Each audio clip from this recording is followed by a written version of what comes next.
Okay, I just heard the noon whistle here at Fort Atkinson, and so it's time for me to say that this is Steve Larson of the Forage Dairyman magazine staff, welcoming all of you to our webinar today. Going to be a crop and feed outlook for the months ahead. Now that we've got a pretty good idea what the hay crop look like, and silage is mostly off, corn silage. So we'll see what's ahead for ourselves. Always want to remind people that you can print out the PowerPoints that will be basically the handout for today if you'd like. Anytime if you have a printer close by, you go down to the handout section of your control panel there. You'll see a Forage webinar handout PDF there, and you can print that out if you want to make notes right on the PowerPoints as we go through them today. With that, I want to again start by thanking Zinpro Performance Minerals for being the sponsor of today's program. We appreciate their support, and I want to introduce one of our two presenters today to get this thing rolling, our friend and cohort Mike Hutjens down at the University of Illinois. Hello to you today, Mike, and also to Jim Baltz, his partner in the animal science department down there, who handles the technical aspects of our webinars. So, Mike, with that bit of introduction, I'll have you go ahead.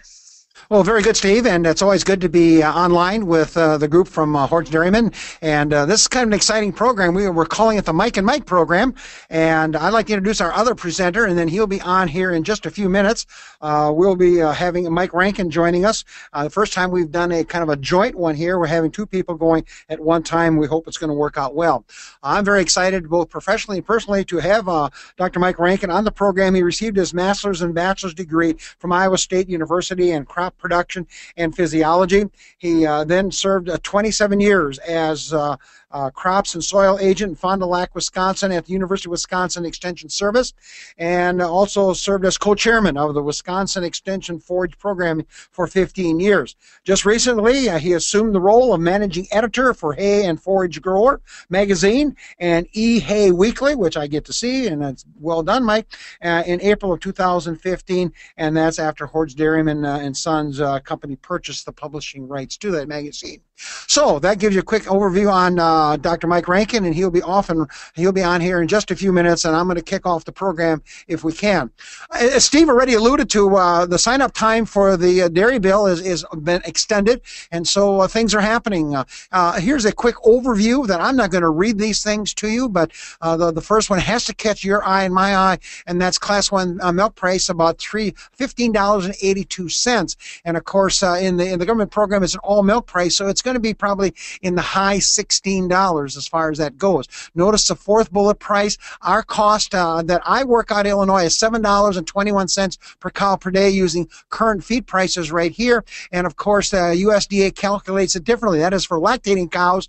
The USDA includes dry cows and growing heifers in that, so their number is going to be lower than mine. So you can think that through when you go to your local office to sign up as far as that goes.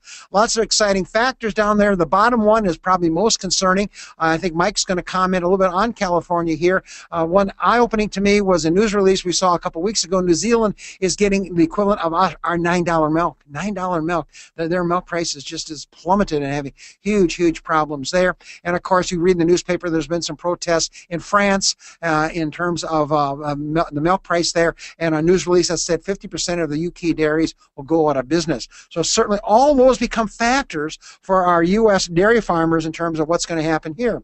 And so the real question is, what is going to be the economic impact and opportunities out there? And you can see a couple ways to beat that. One is to make your own money, and that's supposed to be humorous, but we'll go ahead and move on from there. But certainly it's going to be a challenging year in 2015 for our dairy farmers. I thought I'd give you a quick update. I got a release from Bob Kropp September 18th, and Jim Dunn from Penn State University, Bob Kropp, University of Wisconsin. Here is your Class 3 prices for cheese. You can see again, it's going to be in in the $15 ranges there, and that's their projection. Both guys are on the same page there. And butter price, while it's pretty strong right now, isn't going to help us very much. It's staying below the Class 3 price. So interesting data for our listeners to think about and our dairy farmers determining what they're going to do in terms of the dairy bill.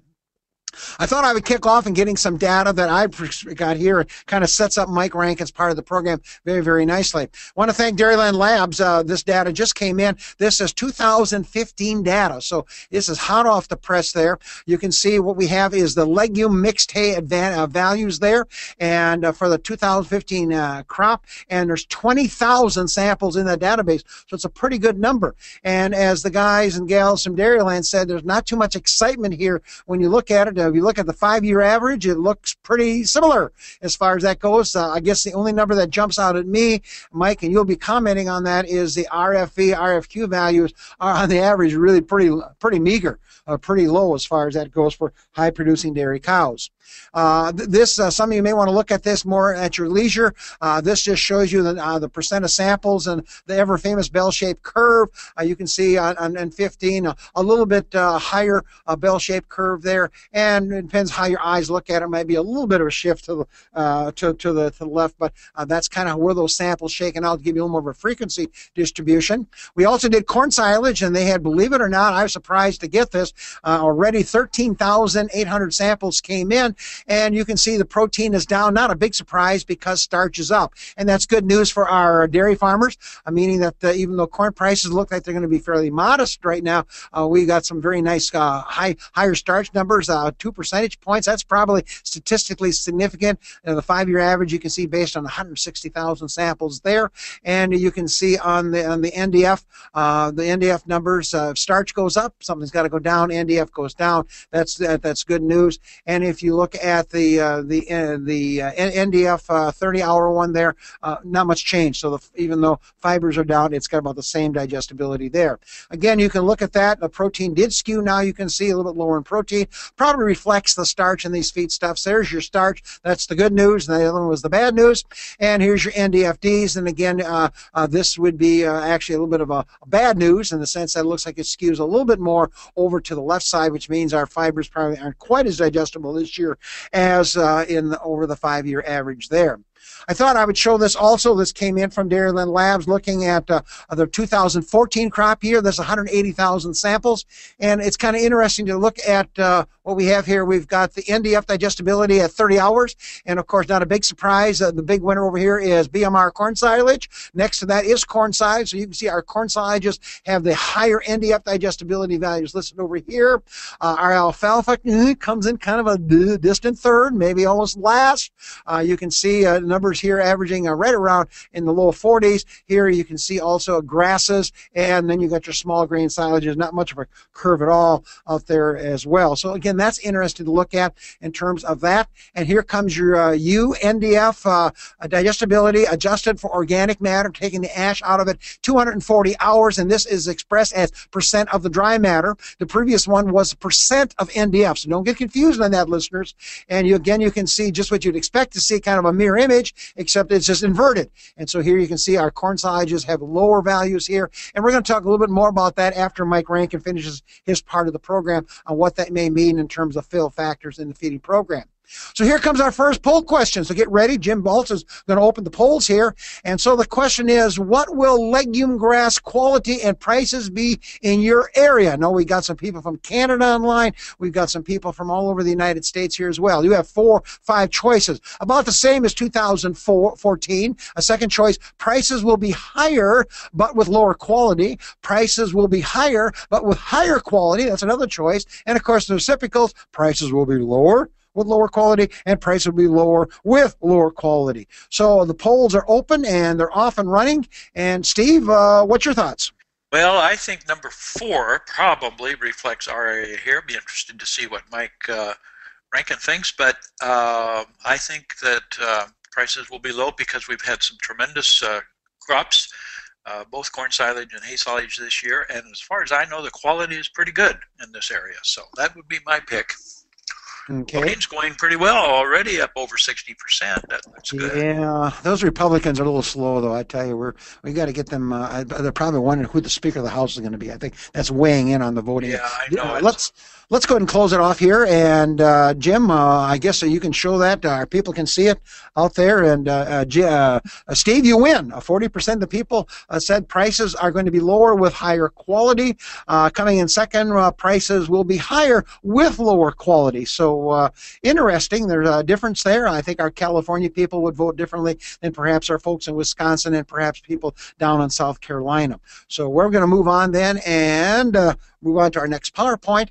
And here we go. And it's my pleasure now to turn the microphone and the control of the program over to Dr. Mike Rankin. It's your program, Mike. Okay, thanks, Mike. Can everyone hear me okay? I presume you can. Yep, we're good. Good to go. All right. Let's go. Good to be here. I was kind of asked to give a state of the forage address here this morning or early afternoon, and so we'll roll through this thing and get started. Want to look first at big picture, a few big picture slides, and this first one is our U.S. May 1st hay stocks. These are done in, I believe, May and December.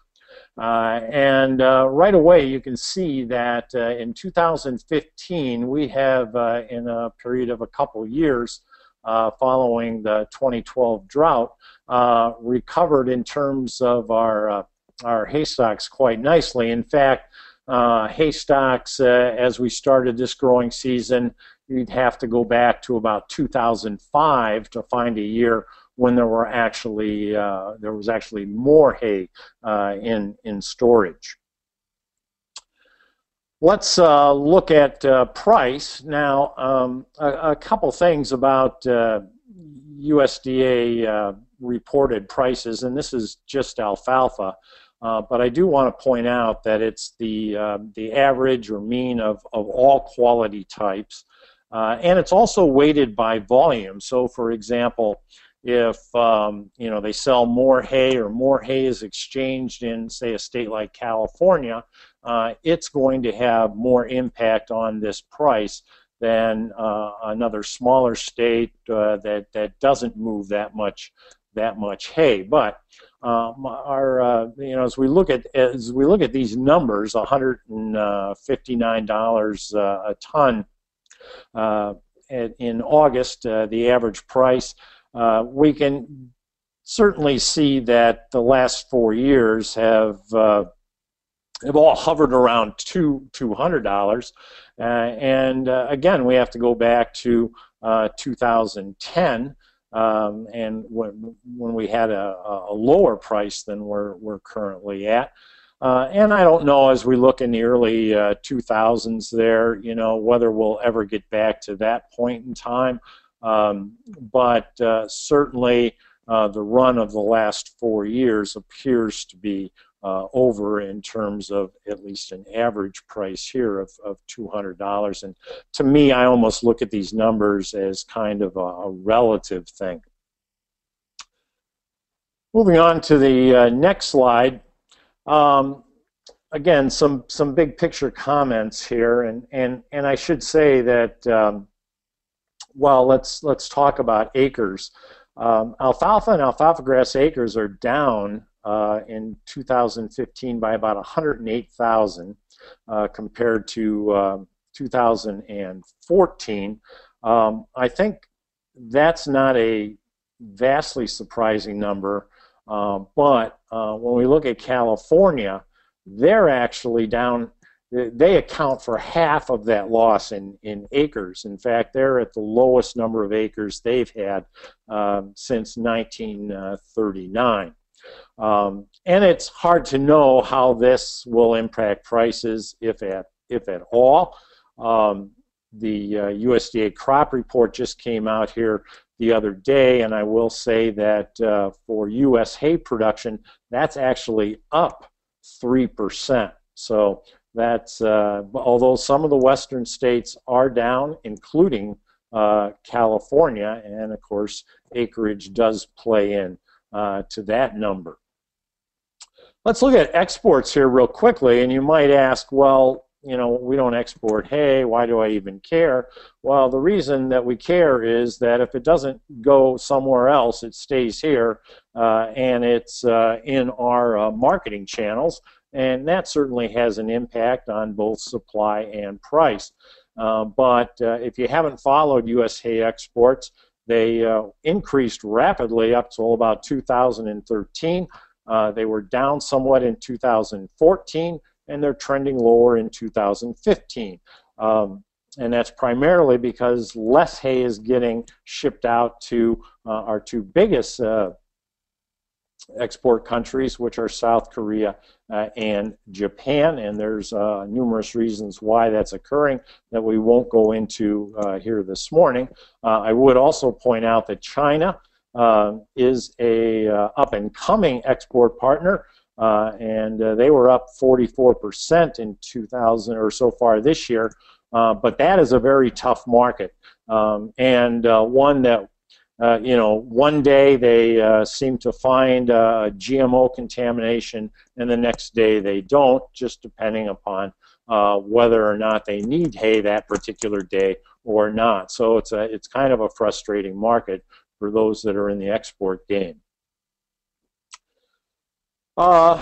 Let's now look back and kind of see where we are and why we're here and where we were earlier and why we are in the place we are today. This is a 30-day precipitation map, percent of normal precipitation.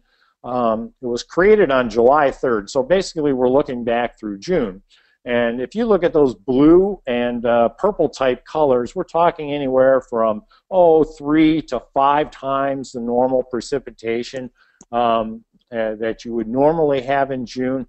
And right away you can see a number of states, most notably Missouri, Illinois, Indiana, Ohio, Kentucky.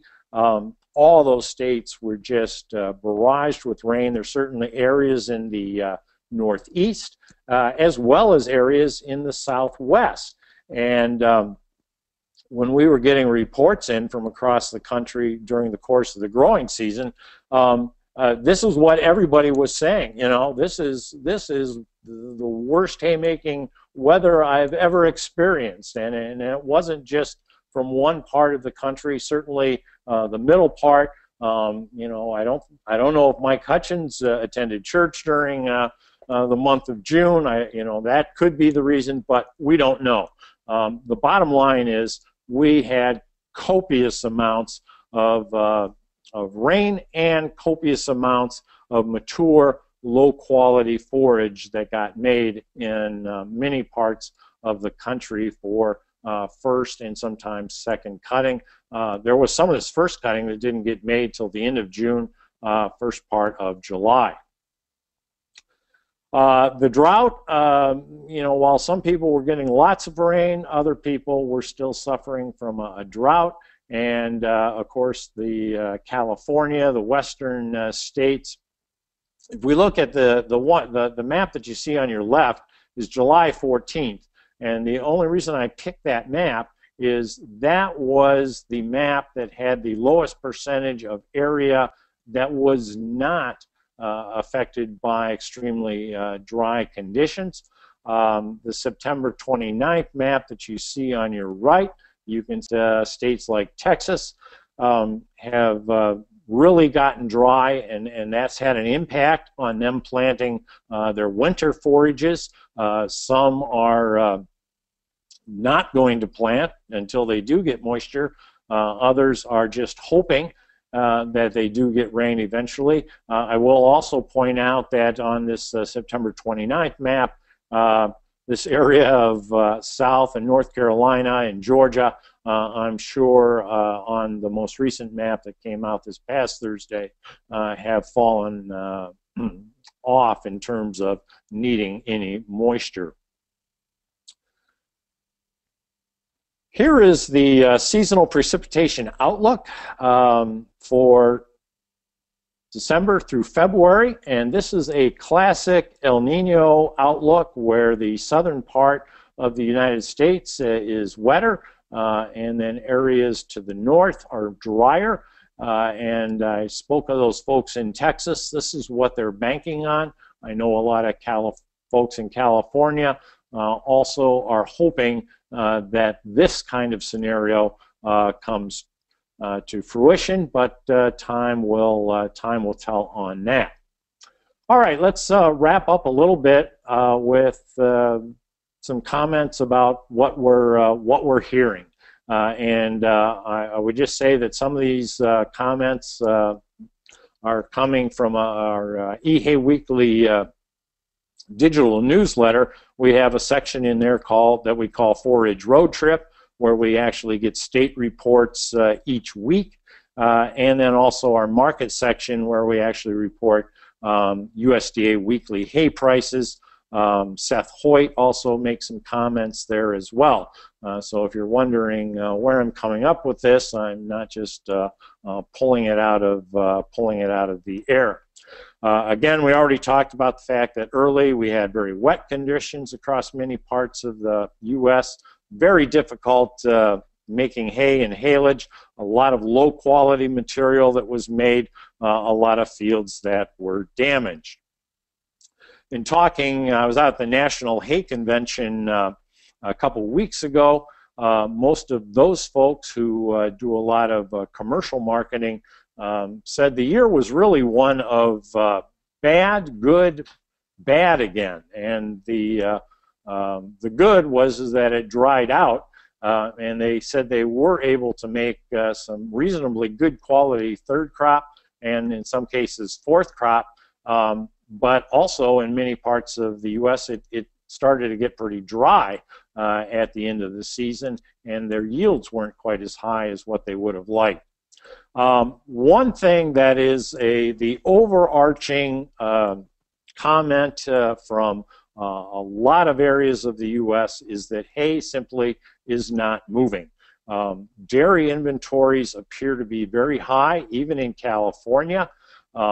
And it's a wait and see game. Are they gonna, if they're able to buy hay cheap, they do it. If not, they don't, because they don't need it. And sellers are waiting for price improvement. And the bottom line here is that there's just not the movement in hay that we typically would see. Lots of lower quality forage available, less than the usual amount of high quality forage available in inventory. And again, we're talking big picture here. It's not going to be true in every section of the U.S. or in every state. Another comment is that out in the West, water continues to be a big concern. And this water price relationship has some hay growers just shutting down. California dairies are actually feeding less alfalfa, and they started doing this when alfalfa prices got extremely high. I think the last number I saw was about a half pound, actually a little more than a half pound less per cow per day. That might not sound like much, but you multiply that number times days and cows in California, and that's quite a bit of hay. Every year has their unique aspects to them. A number of people who commented on the hay and forage situation out west this year noted that wildfires were impacting their ability to make hay, not because the fields were burning up, but because of the smoke and haze that these wildfires created. It was very difficult to get hay dry once it got cut. And in our Hay Weekly newsletter each week, we do report prices, and you'll see from this most recent one on October 6th, some of the prices around the country. These are generally FOB prices, not delivered, and you can see a wide range there. You can see even within a state, wide ranges, and most of that is the result of the type of bale.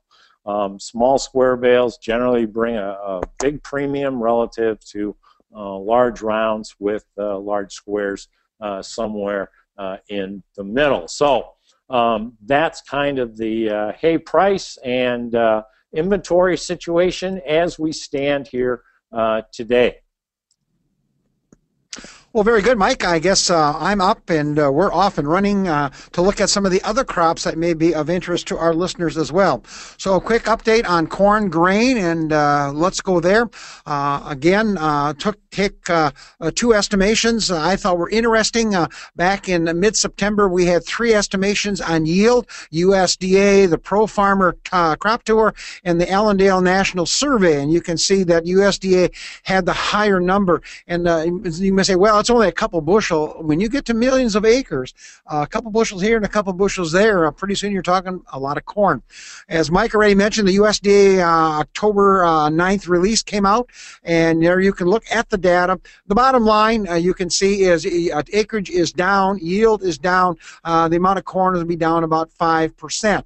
What does that mean to dairy farmers? I don't really totally know, although we're expecting to see a little bit lower corn prices. They spiked here a couple of weeks ago, and now we expect to see them coming down because the crop's coming in pretty big in some parts here in the Corn Belt area as far as that goes. What about corn silage risks in 2015? I think the key is going to be silage variation. We already saw some of the data from the Dairyman labs. The concern we have here in the Midwest, some areas, is corn that's been drowned out, very large barren acres. There's nothing there other than weeds as far as that goes. Then it's fascinating as we drive down the interstate, you'll come along these big fields and you see this short yellow corn, which happened, according to our crops people, and Mike, you're the expert, denitrification occurred, and so these crops were looking pretty anemic as far as that goes. And then, of course, in some areas there were no ears because of pollination and variable rates of maturity that occur on this corn crop out there. So it's going to be all over the map is what we see here. This question has came in to us several times now in the last several weeks, and that is there's some areas here in the corn growing Illinois region in which the neighbor said, we don't have enough corn out there to run the combine. We'd like to sell that to you as beef producers or dairy producers as well. And so we said, if you're going to buy that from the neighbor, be very, very careful. You want to buy that on a dry matter base because, again, this crop is going to be variable depending on when it fired up. And, of course, we've not had a killing frost yet here. And I think at Expo they said they hadn't had one in the Madison area as well. So buy it on a dry matter base. Both the seller and the buyer should agree to this. If I'm going to be using $40 a ton for corn silage, which is a little on the high side right now, that means it's $120 per ton on a dry matter base, or about 6 cents a pound. Now, that's the first correction we've got to make. The next correction, of course, is to adjust for starch. And of course, if there's no ears, or if it's basically a barren stalk, then you don't have much starch there. So then you're going to have to add and detract. And I would use a number of 30%. And you can use some of these software programs to actually plug those numbers in and generate a value. And then I think you have to adjust for NDF digestibility. In fact, if there is no cob there, there's a chance that NDF digestibility could be pretty good quality because the nutrients have remained in the stalk and they may be more immature. So again, we're going to use either a 30 or a 48 hour. 48 hour would be 55. If you're going to use a 30 hours, it'll be more like 50 you're going to use, and again, adjust the price. So if you're going to buy this, eyes wide open and make really sure you got a scale, because you want to adjust for dry matter, for energy contents reflected by starch, and NDF levels, again indicating the fiber digestibility factors out there as well. We're going to have different kind of corns out there, and I wasn't sure, Steve, if and Mike, we should have kept this in, but certainly these are the three corns we're seeing out there, and these are some of the moisture levels we'll be shooting for. The corn is drying down very rapidly, although when we went up the World Dairy Expo, we saw some fields in northern Illinois and southern Wisconsin that were still grass green, and so those are going to end up being high moisture corn. They're not going to make dry corn out of it. You can see the moisture guidelines, the starch levels on it, and then the snappage can be quite variable depending on what you're doing, and that one, of course, has lots of interest because our kernel processing choppers can do a magnificent job of taking snappage at 8 or 10 rows at a time instead of with a corn picker like we did back on our Wisconsin farms a few years ago. Just a couple comments on the snappage. Randy Shaver did some neat work here. The beauty, of course, is you're taking the cob, you're taking the husk, you're taking some of the upper parts of the plant, which are quite digestible actually, and you can increase your tonnage by quite a bit. And then the particle size, Randy is saying some are is around 2,000 micron. You can use your screens to do that. And I think the take-home message was, in their study, was about 2/3 snaplage, 1/3 dry corn was the magic number. And he suggested, and I concur, it probably reflects the lower starch values that we had in here, and also may affect rate of starch fermentation. The snaplage could go extremely fast, and I thought, the dry corn might be a plus from that aspect as well. So we see a lot of interest in snaplage because of these characteristics. Plus, the crop comes off a little bit earlier. So if you're going to come in with winter triticale, winter wheat, or one of those crops, it opens up that window a little bit to get that crop established as well. If you're going to use this, I'll let you read these at your leisure. You really want to use an inoculant, and we think the Lactobacillus buchneri is a no-brainer as far as for these high-moisture corns to put it in to make sure they ferment properly, make sure they're processed correctly. The wetter corns we think might need to be a little bit coarser. We like to be on the wet end of that equation, up around 40% moisture. So we're going to be coming off this right after corn silage chopping here, and of course, now you're committed. You're not going to be able to sell this to the pig guys or the chicken guys, or you're not going to be able to sell it to China or Japan. You are really committed to feed it on your farm. Another polling question we're going to open up, and we'll see what people are thinking about fuzzy cottonseed. 5 choices are there. The polls are open. You can start voting if you wish.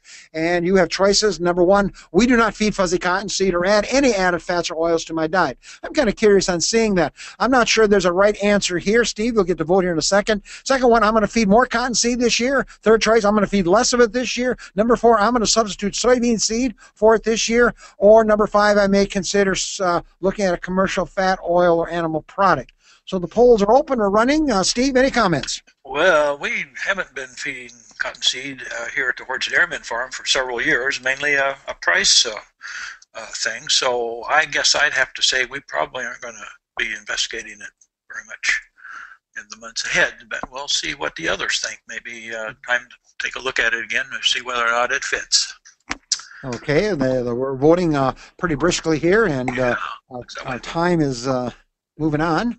So we'll give them just a few more seconds. I don't think this is a hard question. Do we know about what kind of a crop, cottonseed crop we might have? Well, that's going to come right after this. So if they printed off the PowerPoints, they're going to know part of the answer. But if they didn't, okay. Let's shut this off. I can see that the Republicans aren't going to vote. They're just going to boycott us this year. Yeah. So Jim is showing it here. And Steve, you were in the majority here with almost 40% saying they aren't going to feed it. Another 21% said that they're going to maybe use a commercial product out there. 19% said less cottonseed. 12% said more. And 12% said they're going to use soybeans. So it's kind of a real mixture. I was kind of curious just to see what the answer is going to be. I think in Illinois, we're going to go with number 4. I think I hear my dairyman saying, I raise soybeans. I got them on the farm. They're worth $10 a bushel. There's a chance I may just want to feed this to my dairy animals. So I'm going to put my cursor in the right spot, click on it, and supposedly we'll move forward. So Steve, you wanted this. That would have biased the vote. Would have biased the vote greatly. What do we got? What do we know about fuzzy cottonseed? Well, according to one source, acreage is down about 20%, and another source says another problem is crushing margins are quite favorable, which means you can make more money crushing the seed rather than selling it with the oil or as fuzzy cottonseed, especially in areas of Missouri. They said very much. Another one, as Mike Rankin already alluded to, I'm not sure. A lot of our cottonseed comes out of North Carolina and South Carolina, and you all know what happened down there the last couple of weeks. In fact, they're still having serious problems down there, and was on the national news today here, the crop losses coming out of that area as well. One source says Texas went in late, but it did receive some rain, as you saw in the maps, but then it got dry. And so that's going to be variable. So Texas is kind of a wild card at this point. One of our major bookers here in the Midwest said, expect the price to be $30 higher per ton than in 2014. And 2 of the students in our class reported here a gin run in the Midwest, $3.15. That means you're taking it right from the field. It's not going into storage. And the 2016 booking, somewhere around $360 a ton. So Steve, you're probably right. You're probably right at this point, because our computers don't like it. And you're going to see that here in just a few minutes. It's not a really good buy here. And of course, with these lower milk prices, that puts a squeeze on not having many dollars available to perhaps purchase a fuzzy cottonseed on some farms. So a little scary on the fuzzy cottonseed agenda. Let's talk about the soybean status if we can very quickly. Again, the crop reports came out on October 9th, 2015, and pretty much business as usual, Mike Rankin. You can see acreages very similar. The yields pretty much the same, although, boy, we got a lot of farmers telling me they're getting 60 bushel coming out of their fields here. Production about the same at a price about $10.10 a bushel. There's a range on that all the way from 9 to about 14, but obviously that's kind of where we're looking. So the question might be, should I be looking at soybeans as a source of oil in my feeding program, especially if that fuzzy cottonseed is going to be on the high end this year? Our guidelines are that if you feed raw soybeans, you can feed less than 3 pounds per cow per day.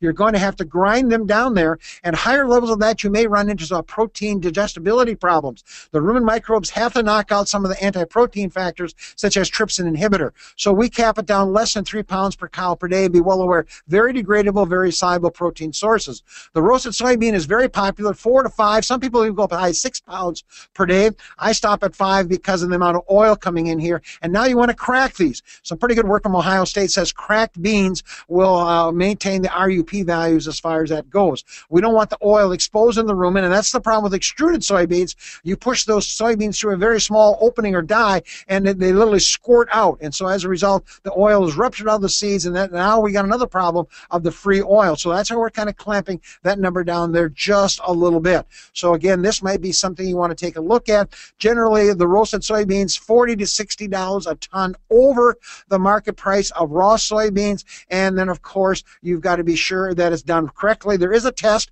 called PDI, Protein Dispersion Index Test, and that will tell you if the beans were heated properly. And if you're going to buy the beans or have them done on your farm with a mobile unit, you want to make sure that a good job is done. We also heard that the double crop soybeans in Illinois, the yields are looking favorable. This is after they've taken the wheat crop out and went on and put soybeans in there. Speaking quick look at the wheat crop and show you some data. Here have been some of the concerns here in the Midwest. It's been a damaged wheat crop with all the rain that Mike referred to in June that occurred here. And so some of the wheat came in on the wet side. That can be a problem just like we can with corn. A lightweight wheat, meaning not as much starch in it. The beef guys say if you got at least a 50-pound bushel weight, you're still going to get fairly good performance out of that. Here's the smoking gun, and that is going to be, as you can see, Vomitox. And remember this number here, total ration dry matter under 5 parts per billion for the Vomitox there. And then the question is, how much wheat can I put in there? If it is good wheat, wholesome wheat, or wheat, about 25% replacement of corn, because it goes rapidly fermented, and especially if it's ground on the finer side. If you go over 50%, you might have some risk of acidosis. And here's another wake-up call for our listeners, and that is the straw may also be contaminated with the Vomitox. So we went back to our colleagues at Dairyman Labs. This is some 2015 data, and you can see here are 66 wheat samples were sent in. These may be slightly biased. Usually these go in because of the concern about damaged wheat here, and you can see some of this is on the high side over here in terms of percent of the sample. About a third of the samples were on high end. Remember that 5 parts per billion is total ration dry matter. Here comes a straw, and notice again, we got some straws that are on the high side as well. And what scares us is a lot of the straw ends up going into dry cows, the very high straw, low energy diets, and be careful. Eyes wide open on this dude. The last thing I need into my dry cows is a vomitoxin, mycotoxin that can impact immune system on those cows. These are the numbers. You already saw them on Vomitox. Comes from our veterinary school. The only one regulated by the government is aflatoxin. We've not heard much concern. We're not hearing too much concern about that right now on aflatoxin. The big problem we had last year in aflatoxin was improper storage of the grain, putting it in too wet, not putting air on it, and therefore we had some problems as well. If you have it, you can try to dilute it down, or you can use a flow agent.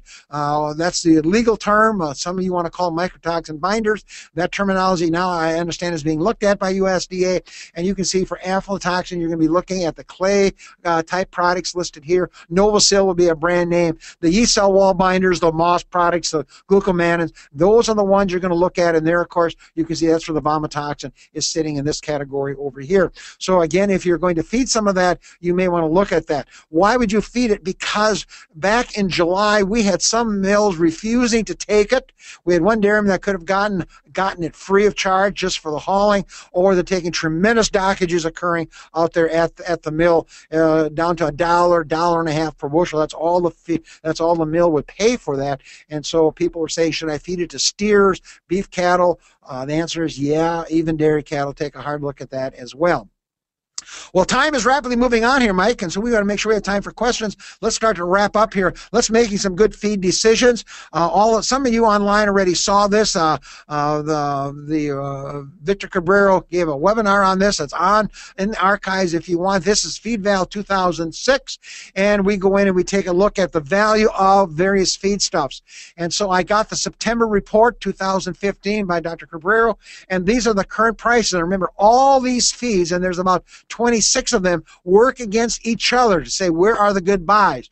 And interesting 2 points will jump out at you. You can see alfalfa hay at 174, and maybe even lower if you looked at Mike's data there. It's worth about 157 for high quality alfalfa. It's not a steal. It's not a steal. And so if you're over $200 a ton, eyes wide open there. Straw is not a steal either. And you can see that's about what it's going for. It's nutrients. Now, you're putting straw in for other factors such as effective fiber and rate of passages as well. The rest of them are all pretty good buys. You can see corn actually is underpriced.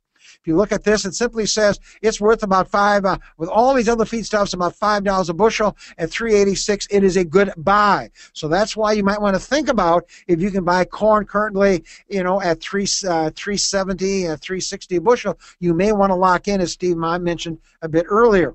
Here are your byproduct feeds, and Steve, you are right. Our computers do not like fuzzy cottonseed. You can see the break-even price, a little more than $200 a ton, and here's sitting at $3.05. I'm not sure it got its oil credits on this one here, but cottonseed is not a good buy, and therefore the soybean might be looked at as a choice as well. Look at all my byproduct feeds here. Distillers and corn gluten, just extremely good purchase at this point. In fact, if you're not feeding those two here in the Midwest, then you got to be a rich dairyman, because obviously I can drop your feed prices down a little bit. I thought we'd say a quick word on corn silage processing.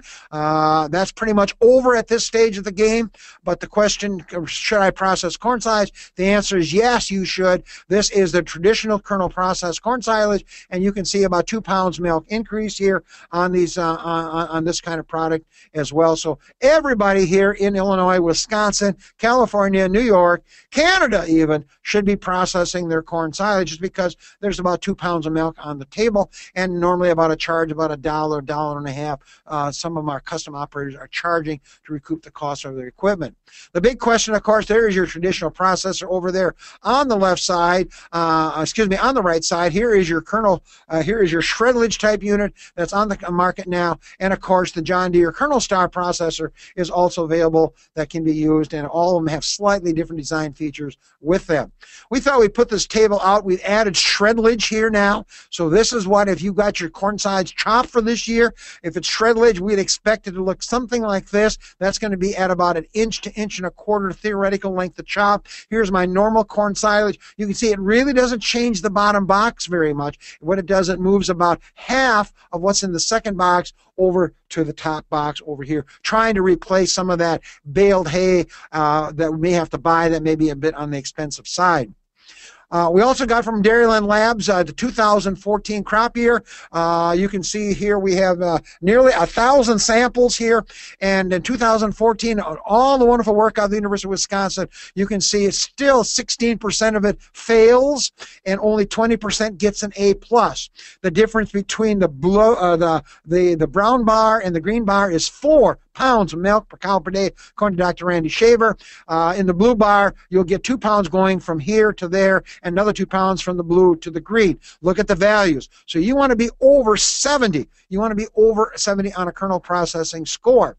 Now, I didn't get any data on that from Dairyland Labs, but they did send me their fecal starch numbers. So it says how much starch is sitting in the manure, and if it's over 5% starch, and that'd be another thing you could test right now, you can see that almost 40% of the samples, and you can see in this database here that we have almost 900 samples here, and we have some similar data that I took out here from Cumberland Valley Lab. Same story out there as well. So we aren't doing that good a job, at least getting the starch available for our high-producing dairy cows out there. So let's finish up. We got 1 minute to go, and we are going to be right there. And we do have a couple of questions coming in here. What are the feed metrics going to look like in 2015?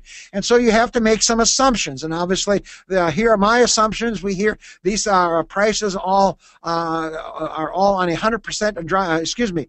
Prices. The price over here is price per on a dry matter basis. Here we come over here, and we can see this is corn silage, and here are my prices. We've got listed down here. Cottonseed should be higher, gluten should be a little bit lower, soybean a tad lower. But someplace in the United States, these prices are probably about right. So these are my numbers. You need to put your numbers in to put in the equation, because you're going to end up getting to this chart, and you got to get to this chart. So my cow, for giving 70 to 80 pounds of milk, she's going to need about 50 pounds of dry matter, and my associated cost with that is going to be around $5. And so $5 there. And so here is the take-home slide. And so be thinking about this as dairy farmers, as nutritionists, as consultants, as veterinarians. There's that $5.01 per cow per day feed cost. That works out at 10 cents per pound of dry matter. That's a pretty aggressive number. My number assumed I was using corn gluten, corn and corn distillers as protein and sources of byproduct feeds. And my forage ration was 2/3 corn silage, 1/3 alfalfa base. And that's a huge assumption, because that really has an impact when you look at those prices that Mike and I were talking about a bit earlier. So what is your numbers going to be in 2015? 10 cents per pound of dry matter. Can you beat me here? I'm coming down here to my 80-pound cow with a feed efficiency of 1.6. That's a very aggressive number, but doable. That feed cost is going to be $6.26 per cow. My income over feed cost is $18 milk. And that's about what we're getting now in Illinois. We get the various premiums, the quality, the somatic cell bonus, and we get about 52 cents for not using RBST. Well, you can see we're right around about $11 profit area here, a little more than $11. If I take that and feed it to another 70-pound herd of cows, that same dry matter, which is very common here in the Midwest, feed efficiency 1.4. Now you can see my feed price goes up to a $7, and my income over feed cost drops down to around $10.80. And in Illinois, I got to have $11. I got to have $11 from an average dairyman before he or she makes any money. So it really squeezes us pretty tightly as far as that goes. So with that, I think we can kind of wrap up here and turn the program back to Steve Larson and see what questions that may have came in here and go from there. Okay, Mike, thank you very much. Both Mikes, we appreciate the great job that you've done in bringing us up to date on the crop and feed outlook here at this point in time and looking ahead in the next few months. Thank you very much. So our presenters today, Dr. Mike Hutjens at the University of Illinois, and Mr. Mike Rankin, Managing Editor of Hay Forage Grower magazine, based up here in Fort Atkinson, Wisconsin. We also want to thank our sponsors of today's webinar, Zenpro Performance Minerals, for their support. Those of you who have been with us before know that in a few days you'll be receiving a very short survey about today's webinar, and we appreciate your response to our survey questions as they help keep us on track with future webinars. So we appreciate that, and of course, after a few days, this webinar and all of our previous ones will be available on hordes.com for your viewing as you see fit anytime that is convenient for you. And also, excuse me, looking ahead, Dr. Scott Pock, University of Missouri veterinarian, is going to be giving us an update on repro matters on November 9th. And that's going to be sponsored by Parnell. And then looking ahead just a bit further, Jeff Bewley, University of Kentucky, will be talking about some of the new technology tools that we have in the dairy industry on Monday, December 14th. We look forward to having you with us there, and we thank Kuhn company for their sponsorship of that webinar in December. So, Mike, are there some questions that we should be taking care of? Mike Hutjens, and maybe we'll get Mike Rankin tuned in here too as well, just to make sure we get people's needs met. Go ahead, Mike. Yeah, we have a question here from Mike Rankin, and that is, if I'm going to have to buy hay for this coming year for my dairy herd here in the Midwest, should I be buying that hay now? Should I wait? Sounds like you're telling me that I don't have a good chance of it moving. What would you recommend to me as a dairy farmer? I think I would, if I could find it at a price I was good with, I would buy it now. In fact, I think that's the strategy a lot of dairies are taking. I know they are in California. I know that Seth Hoyt, for example, cited in it that some of these dairies were buying some hay now, and they were actually buying it for the next growing season because they had enough in storage to get them through this year. But if they found a deal, they would put it in. And the other thing I would say is do you need high quality forage? Because that the high quality forage is what's going to be in short supply eventually here, and that is going to go up in price this winter. It is. It does every year. So if you can get by with lower quality forage, then maybe a strategy is to wait because it's going to be out there. There's plenty of it out there to be had. But I think if you're looking for high quality stuff, you might want to get that booked in. We have another question that maybe I'll take a swing at first, Mike. Can we make a TMR only of concentrate and wheat straw because requiring crude protein, and we can get that from the concentrates, and the NDF and ADF from the wheat straw?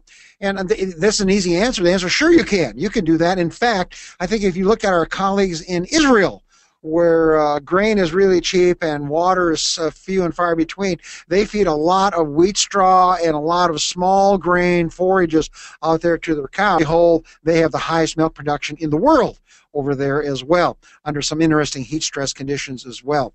So the question is, sure you can do it. I think it's going to be tricky though, because I would love to have some corn silage in there along with the wheat straw and my concentrate, because I think it brings some pretty interesting dynamics to the program. But if you're going to do that, then you're really going to watch particle size. You're really going to have to look at sorting to make sure these cows don't sort the daylights out of it. You're going to add a fair amount of water to it to hold this thing together, which could be a little bit of a challenge in the summer because of the stability of the TMR. So I think there's some unique challenges there, but sure, you could do that if that's going to be the only choices in town. Mike, any comments you want to add to that? No, you're the TMR guy. Well, here comes one that comes from India. So you're on your own on this one here. Something called mott grass. Mott grass now is becoming very popular in Pakistan and India on dairy farms. Can we replace sorghum, millet, and corn fodder with mott grass?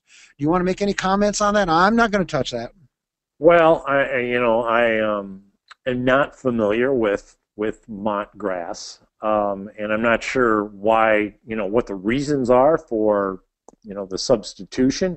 I think as with any substitution, you need to look at, what you're losing and what you're gaining. And grasses, by and large, if they're cut at the right time, provide pretty good digestible fiber. But I guess until I would be able to learn more about that particular type of grass, I'll leave my comments at that. Okay, I think you handled it very well. I would do the same thing. I have no idea what the quality is.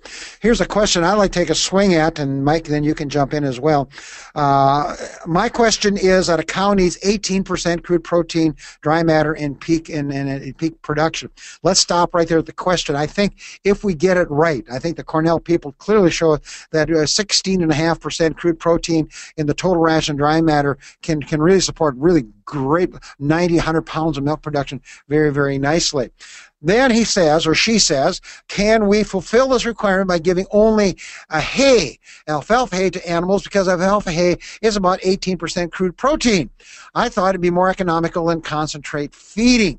And the answer is, you're really thinking. The problem I have, and Mike Rankin may disagree with me, and that is alfalfa hay and haylage, the degradable, the rumen degraded proportion, the amount of it that breaks down as soluble and rumen degraded protein is pretty high, to the point that my bacteria can't capture it.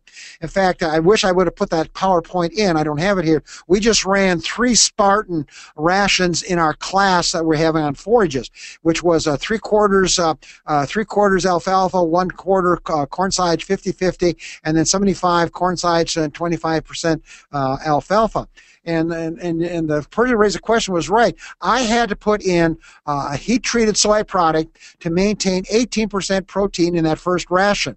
However, when I went to the heavy corn silage-based rations, I got down to 16.2% because I could then use my heat-treated soy proteins and other proteins to meet it. So I think that's my problem. If the cow is giving 40, 50 pounds of milk, she's right or he's right. You can do it all with hay and you're in good shape. But if you're going to go for 70, 80, 90 pounds of milk, which almost all our U.S. dairy farmers are there or even higher, then I don't have the right amino acid and the right amount of rumen undegraded protein coming from my alfalfa products out there in the feeding program. So that's a long-winded answer, but a great question, Mike, you want to jump in on that? Yeah, that's always been the issue with alfalfa is the rapidly degraded protein. I guess down at 16%, probably not as much as, some of these that are up around 23 to 25%. I look at those and think, well, how much is the cow really benefiting from that? And we've got low lignin coming out, but in about 10 years, they tell me, we're going to have condensed tannin alfalfa and fix that whole problem. And what's that condensed tannin going to do for me, Mike? Well, that's going to protect that protein. That's going to be similar to, say, something like, bird's foot trefoil or red clover, and it's going to be really big in terms of not only protecting protein in the diet, but also reducing nitrogen emissions and preserving nitrogen from the standpoint of crop production. So that's the next big thing. Is that going to be a GMO, do you think, Mike, or that whole question? Yep. So what are people going to do with this GMO controversy? I mean, alfalfa now faces that with Roundup Ready products, and of course the low lignin is also a GMO in some cases too, is it not? Yes, and hopefully the industry is pretty confident that that whole chapter is over with and it's full speed ahead, but time will tell. Okay, we have another one here that maybe you want to comment on. One of my listeners, a good colleague of mine actually, Rich LaCroix, said maybe that grass green corn could be late planted sweet corn. Any comments on what that corn I saw going up to Expo might be? Well, it could be sweet corn or it could be late planted corn. Now a trained eye and somebody that's used to seeing sweet corn usually can tell the difference, but it could be either one of those. Well, here's another one just came in for you, Mike. I'll let you handle it. It says, any quick thoughts on organic feed prices? Probably looking at the forage side of the equation and probably the grain side as well. Yeah, and USDA does report some organic feed prices, and of course they're always sell at a premium compared to conventional hay, as they should. I don't know trend-wise whether we would really expect it to be significantly higher or lower than it normally would be compared to conventional feeds. Just looking at the numbers, it doesn't appear to me that would be the case. But I also am not. I've not seen any information from the standpoint of what's in inventory, how much is out there. Certainly, the organic folks, they suffered through that wet weather just like everybody else. So I would guess that probably from a quality perspective, we're kind of looking at the same thing. Well, Mike, it's been a real pleasure to share the microphone with you today. We're right at 1 o'clock and we're out of questions. So, Steve, I'll turn the program back to you. And I want to also thank Zinpro for their support, because without our commercial supporters, we would not be able to bring these to you. So thanks much. And Mike Rankin, thanks much for sharing the microphone, providing all the good information. Steve Larson, why don't you ring her on home? Okay, thanks to both of you, Mike Hutjens and Mike Rankin, for your presentations today. We appreciate it. And of course, Zinpro, as you mentioned, Mike, be with us again on November 9th, if you will, if you're interested in an update on reproductive tools and measures. Scott Pock, University of Missouri, is going to be with us, and Jeff Bewley, University of Kentucky, in December, talking about some of the new technology tools that we have to help us manage our herds. One of the Canadian listeners today reminded us that this is Thanksgiving in Canada, as happens on Columbus Day down here each year, and so we wish all of the folks up there in Canada a happy Thanksgiving, and the rest of you a happy Columbus Day, and we appreciate your attention. Be sure to look on the Forage Dairyman archives, or Forage Dairyman website rather, for the archive access to all of these webinars, and we look forward to having you with us again in the future. That's all for now from Fort Atkinson.